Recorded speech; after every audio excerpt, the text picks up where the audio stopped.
2021 সালে আমাদের কলেজটি স্থাপিত হয়েছিল।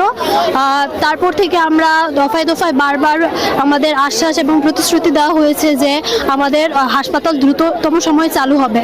তারপর 2025 সালে এপ্রিল মাসে আমরা একটি আন্দোলন করি, যেখানে আমাদের দাবি ছিল হাসপাতাল দ্রুততম সময়ের মধ্যে চালু করা। আমরা এই ধরনের প্রতিশ্রুতি আর আশ্বাস আর মেনে নিব না। আমরা আছি যে এই সময়ের মধ্যে আমাদের হাসপাতাল চালু হবে, তাহলে আমরা আন্দোলন থেকে সরে আসবো।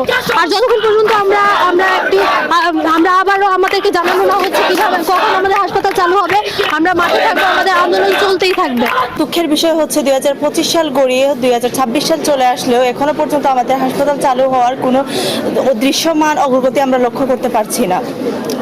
এমত অবস্থায় হচ্ছে কি আমরা আমাদের ওয়ার্ড ক্লাসের সংকট এবং হচ্ছে কি ক্লিনিক্যাল যে নলেজ সেটা গ্যাদার করার হচ্ছে কি ফেসিলিটিস আমরা পাবো কিনা সেটা নিয়ে শঙ্কায় আছি একজন উন্নত মানের ডাক্তার হওয়ার জন্য।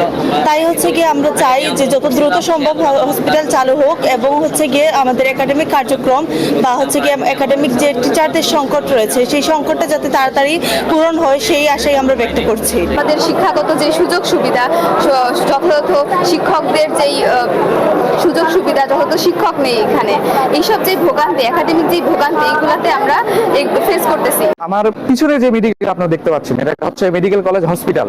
এটা হচ্ছে সুনামগঞ্জ মেডিকেল কলেজের হসপিটাল বিল্ডিং। ভালো করে লক্ষ্য করলে আপনারা দেখতে পারবেন যে পুরো 10তলা বিল্ডিংটা কমপ্লিট, কিন্তু বিল্ডিং এর দেওয়ালে দেওয়ালে বিভিন্ন জায়গায় মাকড়সার ছাতা পড়ে গেছে। অর্থাৎ একটা পুরো বিল্ডিং কমপ্লিট, কিন্তু একটা বিল্ডিং এর যে মেইন উদ্দেশ্য বা মেইন কাজ, যে যেখানে সেখানে রোগীরা আসবে, চিকিৎসা পাবে এবং মেডিকেল কলেজের শিক্ষার্থীরা এখানে জ্ঞান অর্জন করতে পারবে, সেটাই এখানে সম্ভব হচ্ছে না। তাহলে এই 10তলা বিল্ডিং যে বানায় রাখছে, তাহলে এটার কাজটা কি, এটার লাভটা কি, এটার উদ্দেশ্যটা কি? তো আমরা সুনামগঞ্জ মেডিকেল কলেজ শিক্ষার্থীরা 1 বছর 3 মাস আগে আমাদের হসপিটাল যেন সম্পূর্ণরূপে চালু করা হয় এবং এটা যেন তাদের কার্যক্রমগুলো পরিচালিত হয়, সেই জন্য আমরা আন্দোলন করেছিলাম এবং আমাদেরকে আশ্বাস দেওয়া হয়েছিল বারংবার। প্রথমে বললো জুনে, তারপরে নভেম্বরে, তারপরে ডিসেম্বরে, এইভাবে বারবার আশ্বাস দেওয়া হয় যে হাসপাতাল চালু হবে, কিন্তু এখনো পর্যন্ত এই হাসপাতালটা চালু হয়নি। আমাদের বারংবার শুধু আশ্বাসই দিয়ে দেওয়া হয়েছে, কিন্তু আমাদের পর্যাপ্ত ক্লিনিক্যাল যে সুযোগ সুবিধা দেওয়ার কথা ছিল এগুলো আমরা পাই নাই। আমাদের যে শিক্ষকের সংকট ছিল, আমাদের প্রতিটা ফ্যাকাল্টিতে যে টিচারের সংকট, আমাদের পর্যাপ্ত ক্লিনিক্যালের জন্য যেসব রিসোর্সের দরকার, এগুলোর যে অভাব ছিল, এই অভাবগুলো পূরণ হয়নি।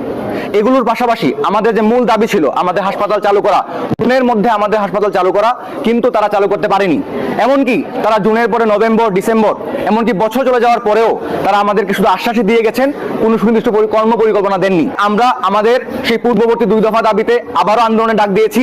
আমাদের আন্দোলনের মূল দাবি হচ্ছে যে অবিলম্বে আমাদের হাসপাতাল চালু করতে হবে এবং আমাদের বিভিন্ন ডিপার্টমেন্টে যে শিক্ষকের ঘাটতি রয়েছে এগুলো পূরণ করতে হবে এবং পর্যাপ্ত একাডেমিক সুযোগ সুবিধা দিতে হবে। আমরা একটি গণতান্ত্রিক আন্দোলন যেভাবে হয় আমরা সেভাবে গত বছর করেছি। তো আমরা গত বছর আশ্বাস পাওয়ার পরে আমাদের আন্দোলন স্থগিত রেখেছিলাম, কিন্তু বারবার আশ্বাস পাওয়ার পরেও যেহেতু আমাদের হচ্ছে না, আমাদের এই আন্দোলন চলবে। আমরা ঘোষণা করেছি আমরা অনির্দিষ্টকালের জন্য আমাদের কার্যক্রম, একাডেমিক কার্যক্রম, সকল কার্যক্রম আমরা বন্ধ রেখেছি এবং এই আন্দোলন দিন থেকে দিন প্রতিদিন কঠোর থেকে কঠোরতর হবে।